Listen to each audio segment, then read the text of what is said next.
Pero by the way, congratulations, na-promote pala kayo. Wala pang isang buwan, na-promote kayo ulit. At napunta kayo sa CIDG 2024, di po ba? Isang buwan after the Kibuloy arrest, tama po ba? Yes, ma'am. And you were assigned to the CIDG specifically. What would you say are the main mandates of the CIDG? Anong mission nito? We're the lead investigating unit of the PNP on matters delving on major crimes and those involving economic sabotage and other sensational cases that may be assigned by the Chief of the Philippine National Police. So, to reiterate, it's monitoring, investigation, and prosecution of all crimes related to economic sabotage and other crimes of such magnitude to the extent that they're commissioned by highly placed or professional criminal syndicates are involved. Tama po ba yun? Yes, ma'am. That is your mission. in That's the fact. general mission, ma'am. Yes. And part of the CID mission as well is to investigate major violations of the revised penal code, right? Yes, ma'am. Okay, so the CIDG is largely the elite investigation arm of the PNP, is that correct? Yes, ma'am. Criminal Investigation and Detection Group, tama? Yes, ma'am. Kung ganon, yung pag-aaresto ng high-profile persons katulad ni PRRD, kasama sa core function ninyo, investigasyon pa rin ba yun? Implementation of warrants is part of the CIDG's mandate, ma'am. Yes, but it's the after effect. It's not the core function. Bakit kayo naging lead? Kitang-kita naman nung March 11, not only was the CIDG involved in the arrest, kayo pa rin yung lead sa operation. Yes, We can clearly see na kayo ang pinakamataas. You were the highest ranking member of the PNP in many of the videos. I was directed by the Chief of the Philippine National Police, ma'am. Yes, perhaps our Chief PNP can explain bakit yung CIDG ang naging lead samantalang investigasyon ang dapat mission nila. Ma'am, I just want to, yun sa background po natin, yun sa PNP po, ang Interpol, PCTC, ang dalawa lang po ipinapadala niya, no? Pagka dun sa PNP po, ang main task po namin, pagka PCTC, CIDG, ang sa NBI naman, NBI Interpol.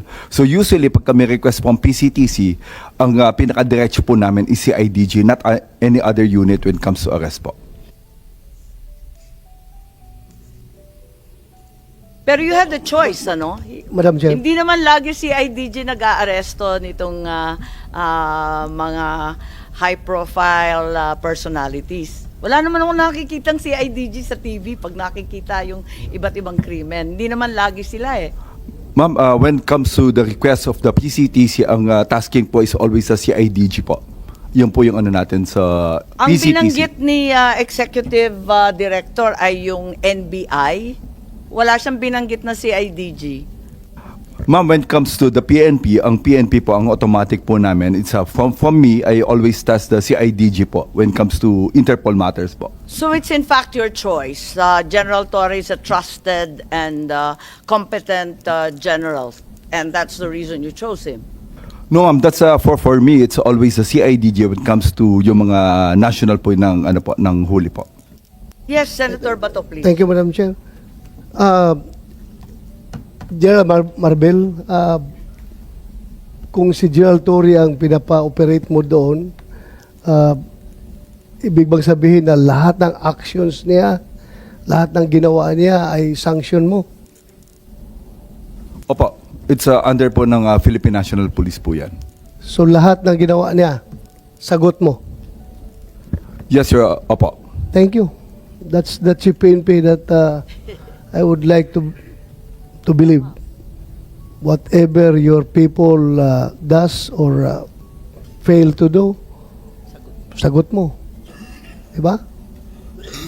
Just want to clarify, no? Ang sinasabi po natin, all legal po. Ang sinasabi lang, we're just assisting po yung PCTC. That's reasonable po na ang request po is coming from I'm PCTC not po. referring to PCTC anymore. Yung sa kabuuhan ng operation, Dito po sa Philippine National Police, lahat po ng action ng Philippine National under po sa atin, it's all legal po. When it comes to illegal, meron naman po kami mga ginagawa po dyan. Hindi, Just- hindi ko na sinabi illegal.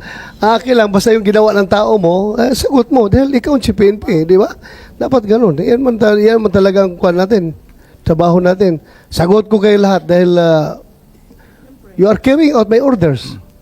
Yes, sir. Tama po yan. Kasi ang mandate po ng CID is really to effect po yung mga warrants of arrest po. Okay, yeah, just for the record. Just for the record, Madam Chair. Thank you. Yes, maraming salamat.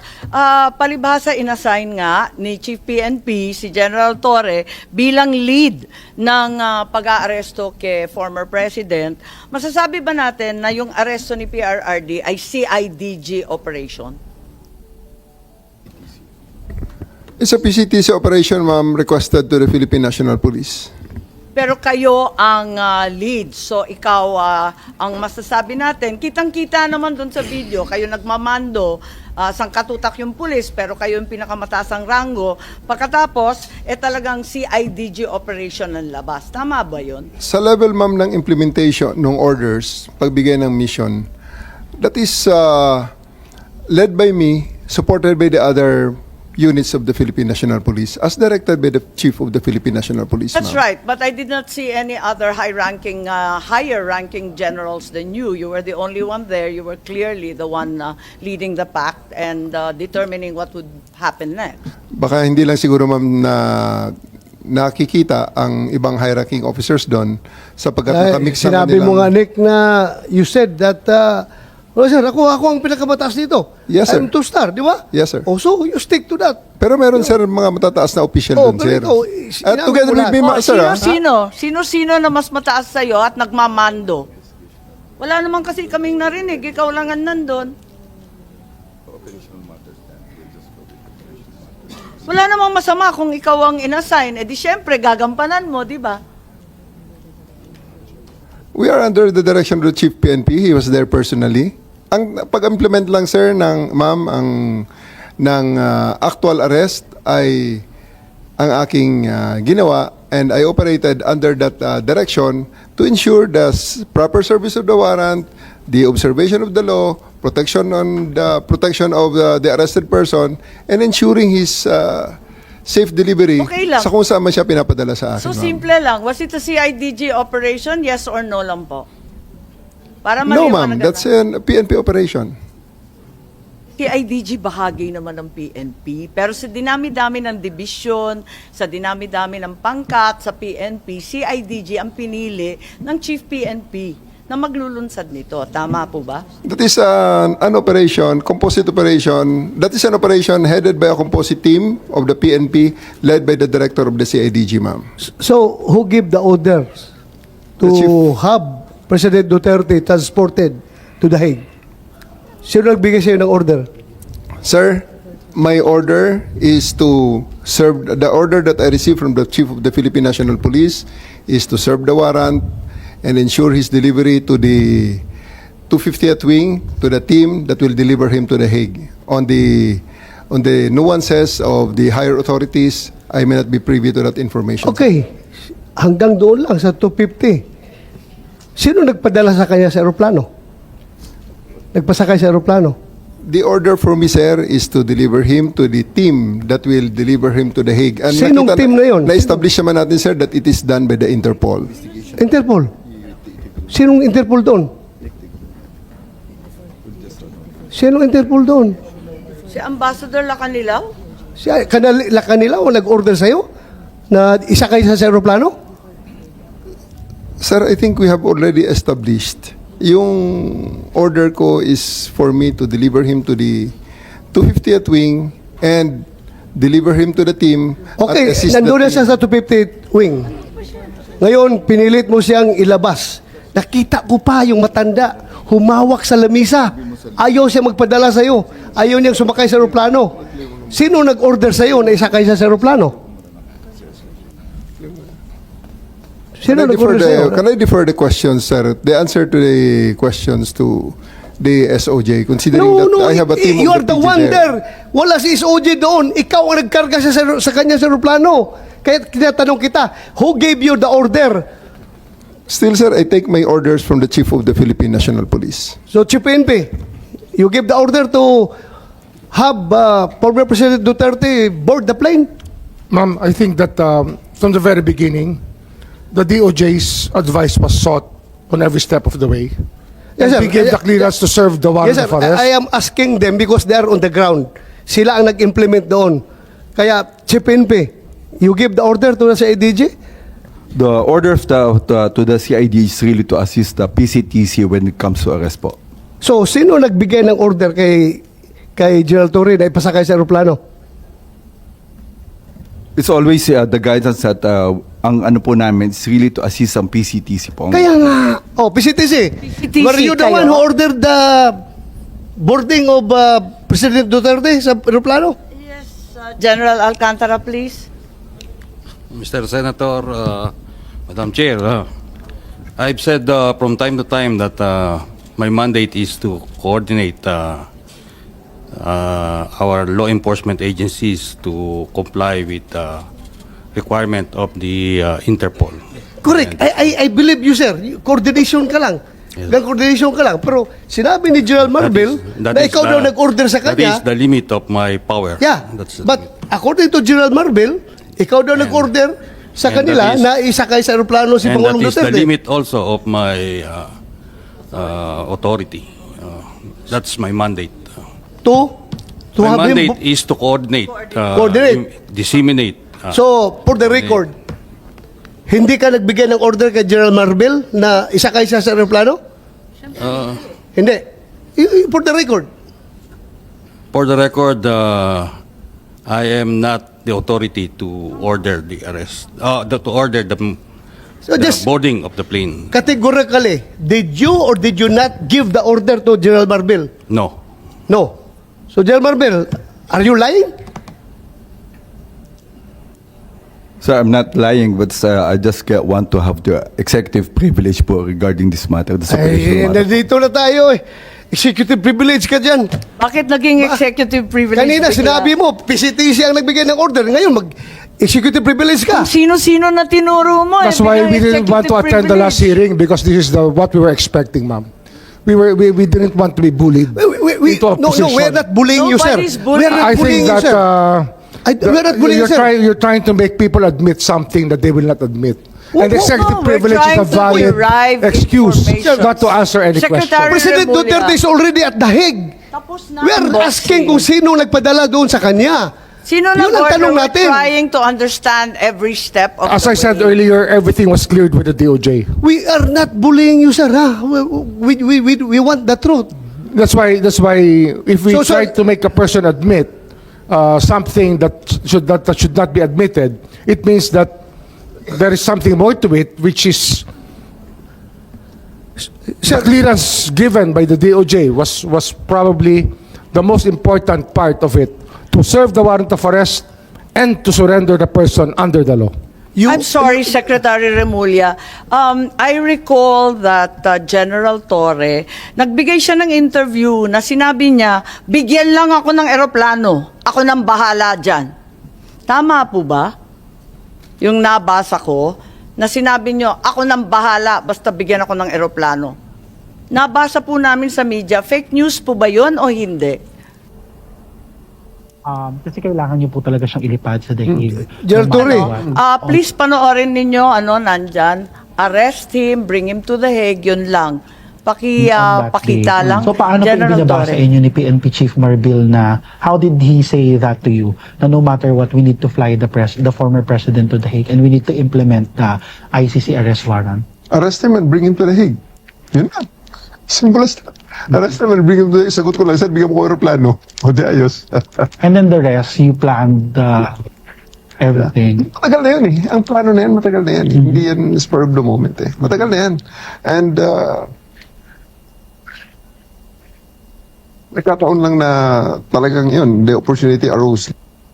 So Secretary Remulla, nagpa-interview na si General Torre. We're not bullying him. He voluntarily gave this interview. And like many of our countrymen, napanood namin. Sinabi niya na siya talaga. Paano ba yun? Sino nag-utos sa kanya? Ano nga yan, ma'am? Sabi ko nga, clear namin lahat yan. Kasi they were asking me the Sino po legalities. Even ninyo if I was clear? abroad, my advice was being sought. And I gave them the advice. That, So kayo number ang one, nag-utos? serve the warrant of arrest. And number two, surrender him to the Hague. That's what the law provides. So, sir, you're the one giving the orders. Well, in some ways, because I gave them the legal basis for all the actions that happened. So, you're the one giving the orders. If I have to be the one, then if I am the one No, sir. that is referred to, I will admit it. Kasi that I gave the clearances to number one, serve the warrant of arrest as I saw it, as I deemed fit, and number two, to fly him to the Hague to be surrendered under Section 17 of Republic Act 9851. Iba kasi- And then that is, I caused this through my brother, Yes, who sir. is the Secretary of the Interior and Local Government. Sir, giving orders is different from giving clearance. Klaruhin natin ito. Well, Ang tinatanong ko is, sinong nag-utos? Because PNP is a uniform organization. Hindi yan gagalaw kung wala mag-uutos. Ang tinatanong namin ng committee, sino nag-uutos? Ikaw sabi mo, you're the one giving the clearance. Ngayon, ina-admit mo na parang sinasabi mo na kung gano'n man lang, ako na nagbibigay ng orders. So, nalalabuan ako doon. Kasi sabi mo, Sir. nagbibigay ka ng clearance sa kanila. Sa kanilang ginagawa. kasi every step of the way. it's a crisis management time eh. Kailangan maklear lahat. Dapat malinaw mag-isip yung mga taong kasama sa nasabihan usapan. mo na ahead of time. Na-clear na lahat yan. Tinatanong nila sa akin kung ano nga. Ang sinabi ko talaga dyan, number one, you can serve the warrant. And number two, Hague. Surrender him to the Hague under the law. So- That is what the law provides. So ang ibig sabihin, nalaman na ninyo na may warrant bago pa umabot yung March 11, 3 a.m. na sinasabi. Hindi po. Nalaman may clearance ko, na una-una, before sasabihin ko March sa inyo, 11. nalaman ko po na merong problema nung March 9, ako po yung nasa airport at sinasabi sa akin, mukhang may mga chismis na merong warrant. So balik tayo sa Pero chismis. chismis mo yun. Kung alam ko kung totoo yun, hindi na po ako lumipad. I would have stayed here. Pero I had to fly because I had a commitment So nautusan ninyo ng March with the 9. UNODC. So nautusan ninyo ng March 9 si PNP Chief Hindi ho. Martil? Nung dumating po yung warrant, yung diffusion order, pinadala po sa akin yan. Siyempre, ang technology naman, nasa Vienna po ako, kahit iba yung oras. Nung nakita ko po yung diffusion order, sabi ko, that's valid. You can serve it. Tsaka may warrant na kasama kasi yun eh. May warrant po kasama na pinadala sa akin eh. Sabi ko, it's a valid warrant. Akala ko yung diffusion hindi warrant. Bakit Hindi ba, bumalik may na kasama naman ho tayo sa warrant unang yun. usapin? It had an accompanying warrant which was given to me. And that warrant which was the one that was served to the former president. Balikan muna natin ang CIDG. Kasi sinabi nga dito sa interview na pinanood natin na alam na ninyo na meron kayong papel sa pag-aaresto. Masasabi ba ninyo na well-planned itong arrest? Kasi it was planned weeks in advance. May nakita tayo dito na naabutan na ninyo, matagal ng plano yan. Pwede ba nating paliwanag itong statement po ninyo, anticipation? Kasi yan ang actually pagdating ko, may plano na. Anticipation ng warrant. Sabi ninyo pagdating nyo. So dumating kayo mga bandang September, meron na yan.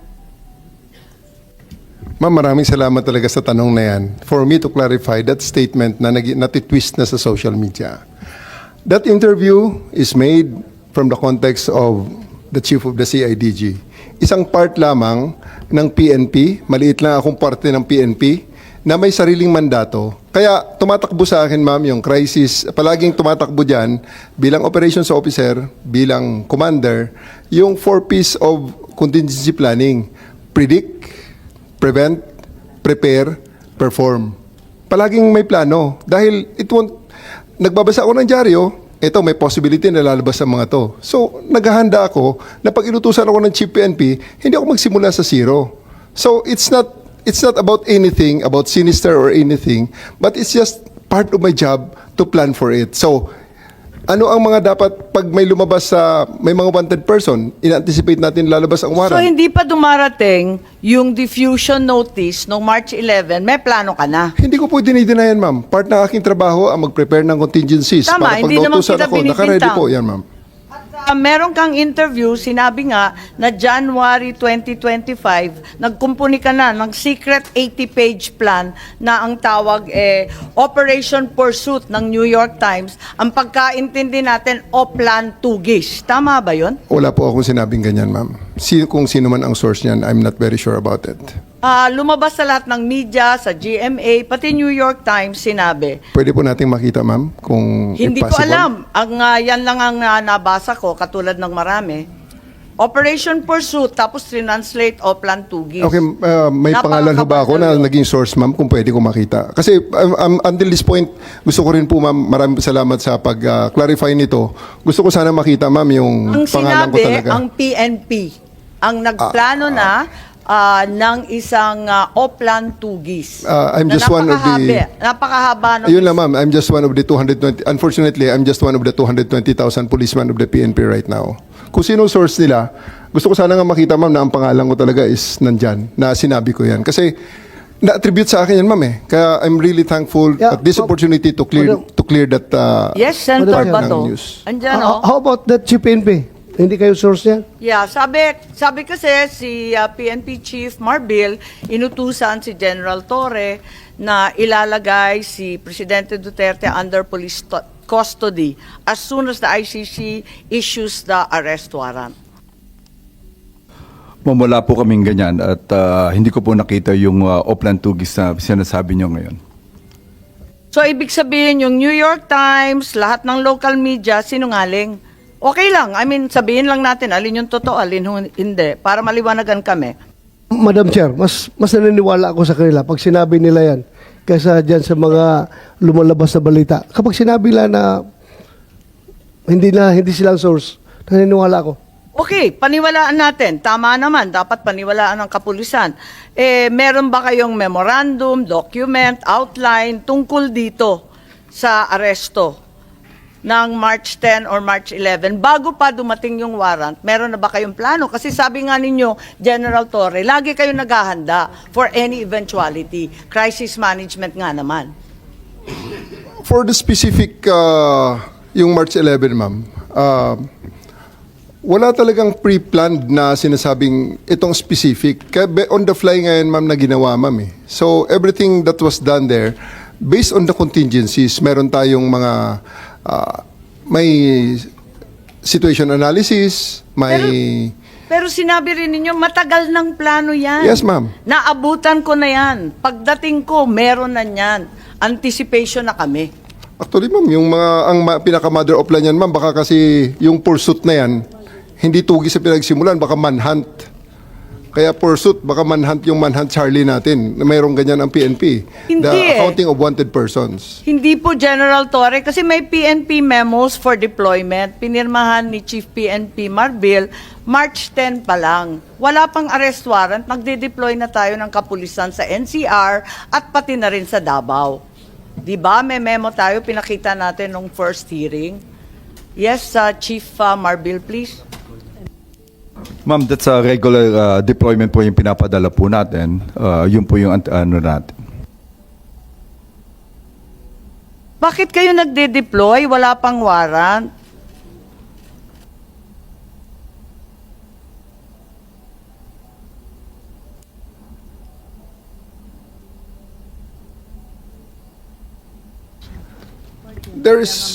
Ma'am, that's already part of the contingencies. Kasi, hindi naman natin madi-deny na napaka-high profile ni PRRD. Ito na nga, may preparation na may probability na lalabas itong order na to. On my part, lalabas ang Pero order na to. sabi, nung unang hearing ni Secretary John Vic, na chismis lang naman, magde-deploy ka sa chismis lamang? There's really no harm in erring on the side of caution, ma'am. Palaging ganyan. prevent after the prediction. We prevent whatever, kaya palaging predict yan ang scanning the operational environment, threat assessments, So wala preparation, talagang IPB. plano. Pero sinabi mo, matagal ng plano yan. Alin ba talaga? The contingencies are there, ma'am. Hindi na sinasabing wala talaga kaming alam at wala kaming pinaghahandaan. May contingencies tayo, ma'am. So it's always there. So you're part of the saying that PNP. it was just general contingency planning, Yes, ma'am. no specific incident was anticipated. Although, sinabi rin ninyo, anticipation ko na yan. Pagdating nung mga... Anticipation ng warrant ng ICC. That's very specific po. Ma'am. Hindi siya generic contingency planning. Opo. Part na ho ng aking trabaho na ma'am yan, nakita ko na, sabi ko, nako, paano pag nautusan ako bigla, lumabas ang warrant at i-implement ito. Nasa Hong Kong ang ating subject. So, that's all part of the anticipation already and the So in contingency fact, there was a planning. plan.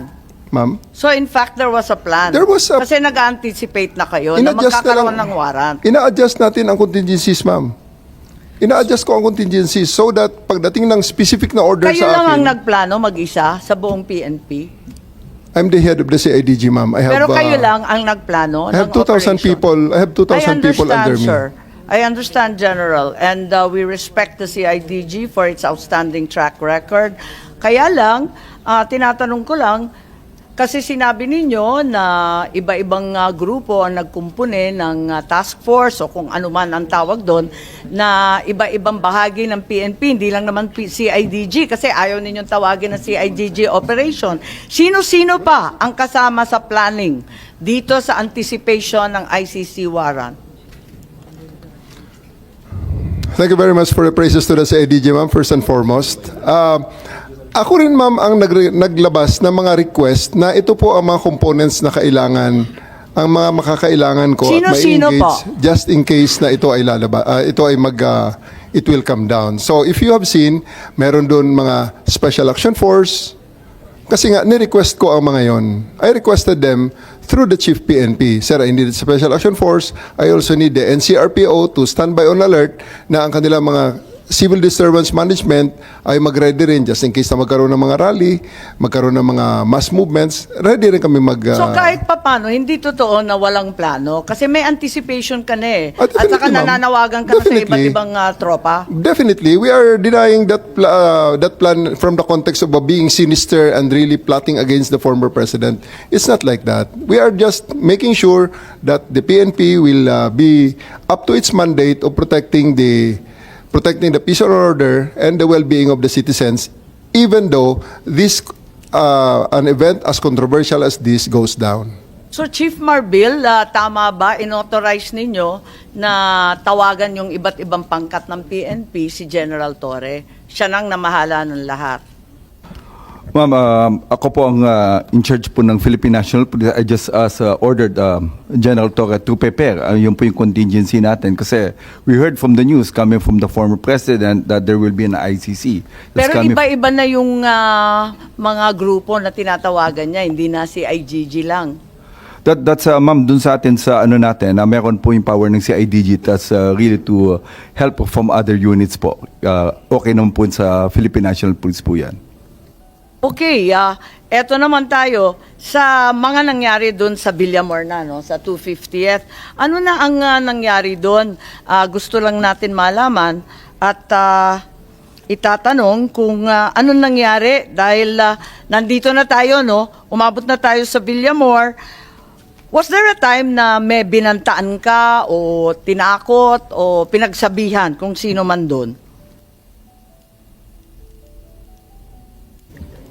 At the end of the day, ma'am, everything that happened in the 250th wing is for the purpose of bringing the former president to the plane peacefully. So, nandun yung continuum on the application of forces. So, nandun yung pakiusap muna na ginawa namin simula pa nang siya ay ma-take into custody up to nang isasakay na siya. So, continuum forces.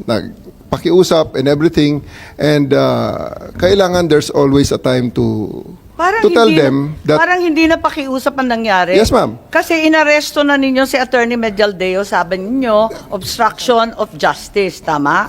force continuum, ma'am, At na hindi sinabi nadala sa ninyo pakiusap. doon sa last hearing natin, under oath, sinabi naman ninyo na talagang hinandcuff ninyo at binasahan na ninyo ng Miranda, Because tama? on the force continuum, ma'am, pataas ang application of force. Pinakiusap ko, 10 oras na nakikiusap, hindi masunod, and alas 12 na, mag-alas 10 na, lilipad ng aeroplano, Pero teka, in-elevate ko ng konti. So, na, I nandidiin became ka forceful na. at that time. Okay. Pero ang tanong, bakit inaresto? May paghadlang ba sa proseso ng batas? May tunay ba na obstruction of justice?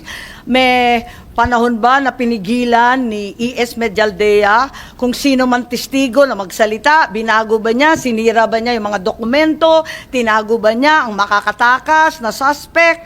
Lahat ng obstruction of justice, may pekeng pangalan ba na binigay? Pinagtatanggal niya na paglitis ng isang krimen, lahat ba yun? Talagang obstruction of justice. Alin bahagi dyan ang obstruction? Ang specific po ng ginawa ni E.S. Medialdea para siya ay aking arestuhin sa obstruction of justice, he prevented me from taking physical custody of President Duterte so that he can be boarded on the bus that will bring him the plane. Yun na, ma'am. Kaya part yun, I read him his right. Kaya pataas na pataas, ma'am, ang level ng... So talaga Nick, How did he prevent you? Kasi ang nakita ko naman, naglagay lang naman siya ng upuan dun para upuan ng dating Pangulo.